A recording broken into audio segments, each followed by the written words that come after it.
आम्हाला सरकारची 10 लाखांची मदत मान्य नाही. मयत सोमनाथ सूर्यवंशी याच्या कुटुंबियांच्या प्रतिक्रिया.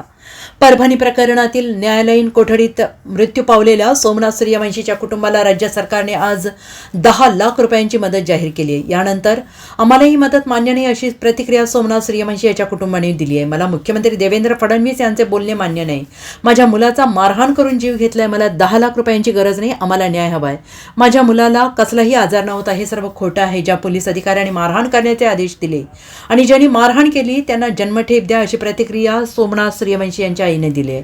तर देवेंद्र फडणवीसांनी बोललेलं पूर्णतः चुकीचं आहे. आम्ही गरिबांची मुलांनी शिक्षण घ्यावं की गुन्हेगारीच्या मार्गाने जावं हे फडणवीसांनी सांगितले. लवकरात लवकर आम्हाला न्याय द्यावा अशी मागणी सोमनाथ सूर्यवंशीचा भाऊ अविनाश सूर्यवंशी यांनी दिली आहे. Bureau report SBN Marathi, Parbhani.